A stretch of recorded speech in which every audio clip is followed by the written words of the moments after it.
Hello, everybody. Welcome back. It's nice to have you with us. Right, in studio with me, Jerome Parvada. We are, of course, discussing the big matches that are coming up this weekend. And we, of course, know that there's Promotion League and the Power League and the regional leagues are still happening as well. We're not taking our eye off that ball. Certainly, the Promotion League is getting quite hot, and there's some very interesting permutations there. But we'll talk about that a little bit later. Jerome, just this coming weekend, that we're seeing is UCT up against Helderberg. Tonight it's going to be Marties and Unimil. We'll wait to see what comes from that result.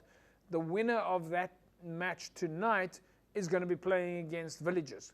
So just on the UCT side, what I did see when we looked at that highlights clip there is you mentioned that the forwards are able to control the ball.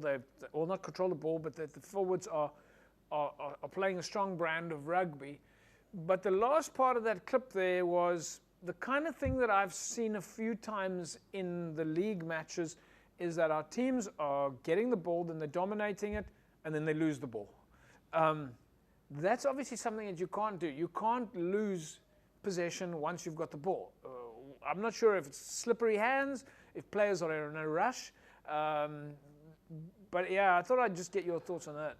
Yeah, look, it is crucial, especially coming in playoffs, because playoffs doesn't matter if you win with 1 point and there's no bonus points. You just need to win the game.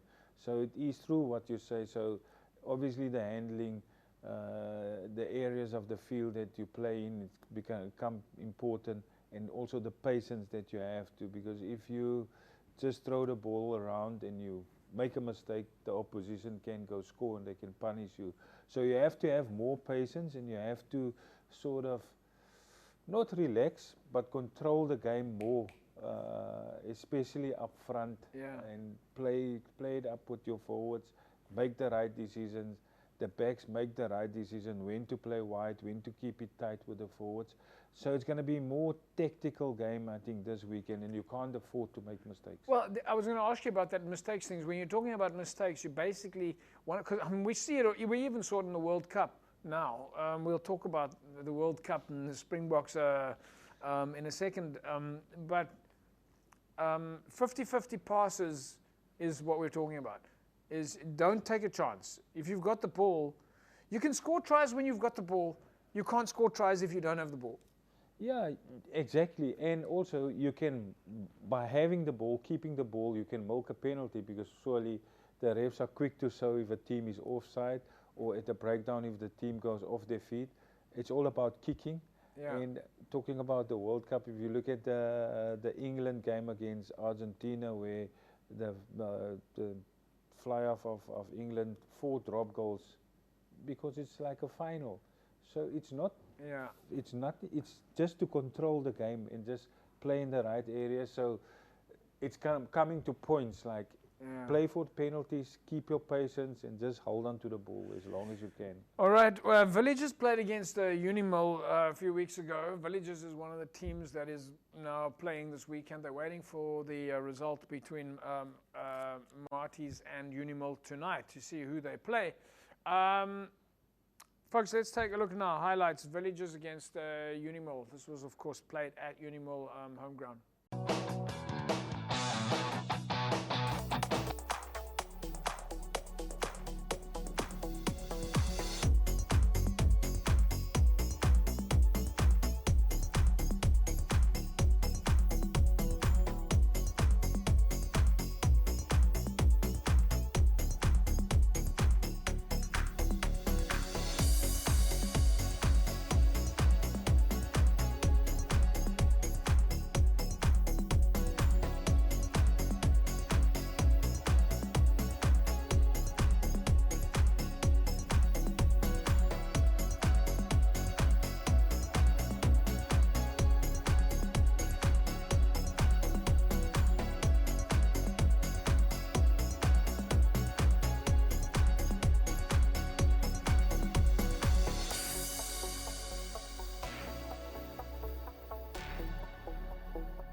Right, welcome back, folks.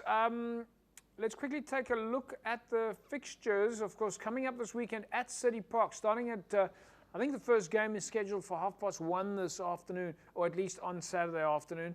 But this weekend then sees UCT up against Helderberg. We know that that match is on. Of course, tonight it is Marties against Unimil, and by the end of the show, we will know who is playing in the first semi-final at City Park then this weekend against Villagers. Jerome, let's quickly talk about Villagers. They've really had quite a growth in their performance in the last 3-4 years. There was a time that Villagers were on the rocks, so to speak. It looked like they were going to even head for relegation.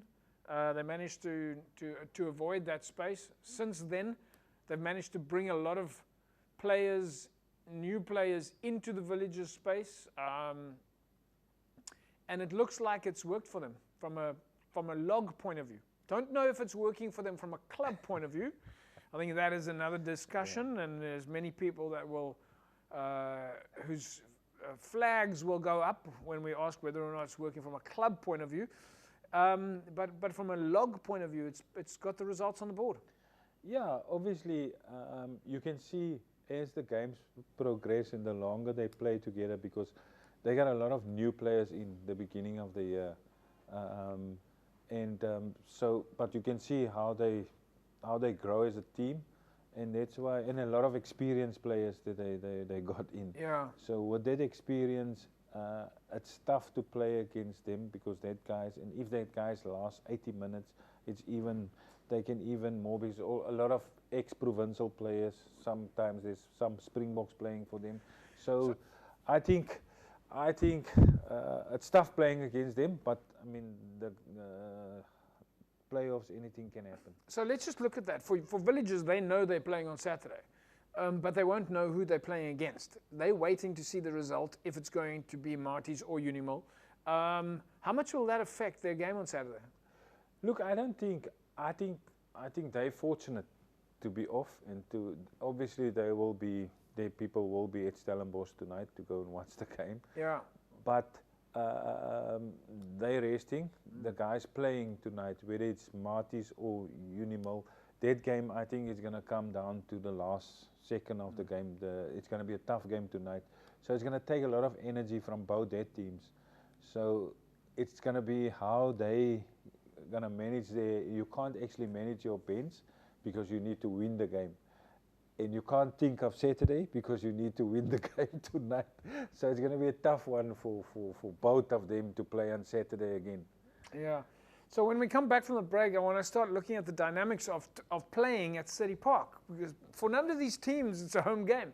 Everybody's having a away game and a home game. So there's some interesting dynamics around the fact that folks are playing at City Park. But for everybody who's, if you want to see some great rugby, folks, then this weekend is where it's going to be. City Park, get there from about 1 o'clock. There's going to be 6 teams playing all day long, and really it's going to be fantastic entertainment. So we'll take a break. When we come back, we'll carry on talking club rugby. Back in a sec. Don't go away.